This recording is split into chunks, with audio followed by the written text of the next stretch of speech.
Passar mal depois de tomar um copo de leite ou comer um queijo, olha, é uma queixa super comum.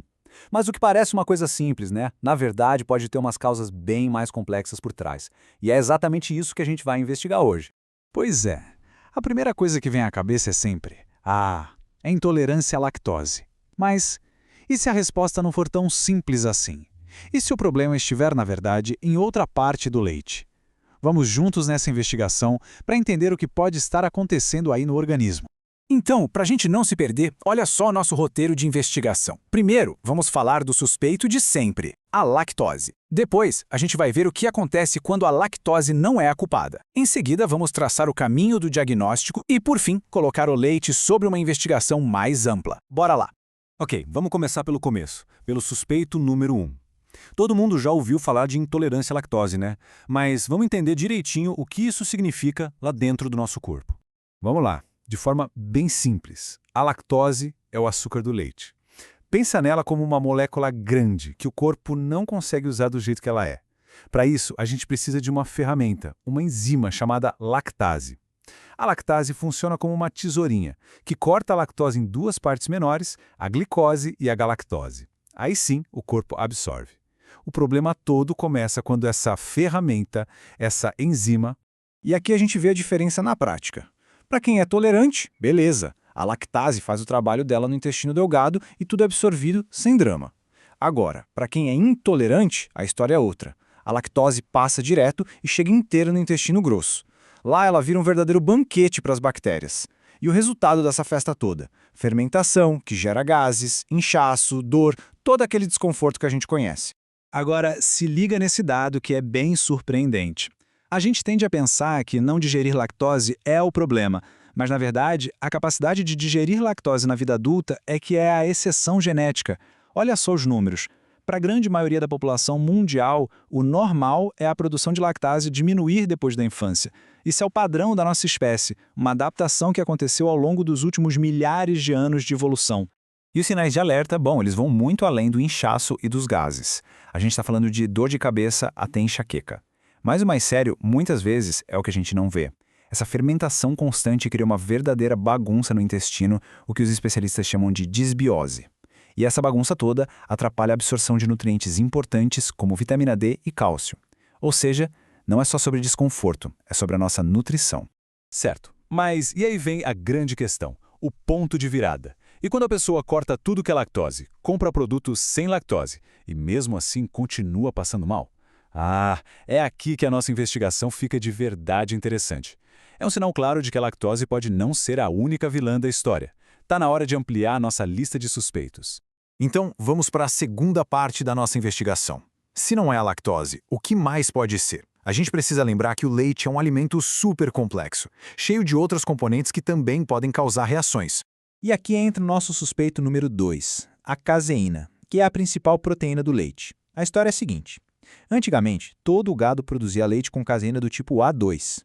Só que aí, há alguns milhares de anos, rolou uma mutação genética que criou a caseína A1, que hoje é a mais comum no leite que a gente bebe. A diferença é minúscula, sério, é um único aminoácido. Mas essa pequena mudança faz com que, durante a digestão, seja liberado um pedacinho de proteína bem problemático, o tal do BCM7. E o que é esse DCM7? Bom, ele é a peça-chave aqui. É um pedacinho de proteína que age no nosso corpo de uma forma parecida com opioides. Ele consegue se encaixar em receptores que mexem com inflamação e até com a comunicação entre o nosso intestino e o cérebro. É por isso que uma sensibilidade à caseína 1 pode ir além do desconforto digestivo e causar sintomas como confusão mental, aquela névoa cerebral ou até fadiga. E tem mais um suspeito, ou melhor, um impostor. A disbiose. Às vezes o problema não é o leite em si, mas o estado do nosso intestino. Se ele já está desequilibrado, com as bactérias boas e ruins em desarmonia, qualquer alimento que seja um pouco mais difícil de digerir pode fermentar demais e causar sintomas idênticos aos da intolerância à lactose. A moral da história é: nem sempre a culpa é da comida. Às vezes, a gente precisa olhar primeiro para a saúde do nosso intestino. Ok, a gente já tem uma lista de suspeitos. Lactose, caseína A1, a própria saúde do intestino. Mas como é que a gente descobre quem é o verdadeiro culpado? É isso que vamos ver agora. Esta parte é um guia prático, um passo a passo para encontrar respostas, lembrando sempre que o ideal é ter um acompanhamento profissional nesse processo, tá? Vamos pensar nesse fluxograma como o nosso mapa de investigação. O passo número 1 é sempre observar os sintomas e fazer o básico, investigar a intolerância à lactose. Se o teste dá positivo e a dieta sem lactose resolve, maravilha, caso encerrado. Mas, se mesmo assim os sintomas continuam, aí é hora de cavar mais fundo. A gente começa a investigar outras causas, como a sensibilidade à caseína, ou parte para uma busca mais ampla, como a dieta baixa em FODMAPs, que são outros tipos de carboidratos que fermentam bastante no intestino. E aqui estão as principais ferramentas que a gente tem para esse diagnóstico. O teste de hidrogênio expirado, por exemplo, é super interessante. Ele mede literalmente os gases que a gente solta na respiração depois de consumir lactose, para ver se está fermentando. Já o teste genético vai lá no nosso DNA para ver se a gente tem o gene para continuar produzindo lactase. E a dieta baixa em FODMAPs, que precisa ser feita com supervisão, é o que chamam de padrão ouro para mapear de forma bem completa o que pode estar causando sintomas. Beleza. Agora, para a gente fechar, vamos dar um passo atrás e olhar o quadro geral. A discussão sobre o leite vai muito além de consigo digerir ou não. Ela entra em outras questões bem importantes, tanto nutricionais quanto hormonais. A gente cresce ouvindo que leite é sinônimo de cálcio e ossos fortes, certo? Mas tem um detalhe importante. O cálcio precisa de um parceiro para trabalhar direito, o magnésio. E o leite tem uma proporção de muito cálcio para pouco magnésio.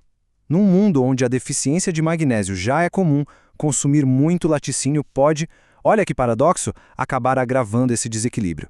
E magnésio é fundamental para centenas de funções no corpo. Outro ponto para pensar, o leite é, por natureza, um alimento feito para fazer um bezerro crescer, e crescer rápido. Para isso, ele é rico em substâncias que estimulam o hormônio de crescimento chamado IGF-1. Em nós humanos, isso pode até estar ligado a uma maior estatura, por exemplo.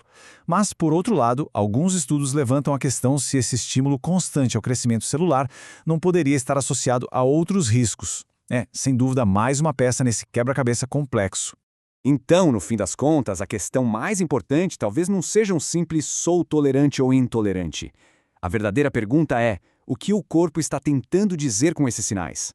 Seja lactose, seja caseína ou o estado geral do intestino, cada sintoma é uma pista, é uma informação valiosa.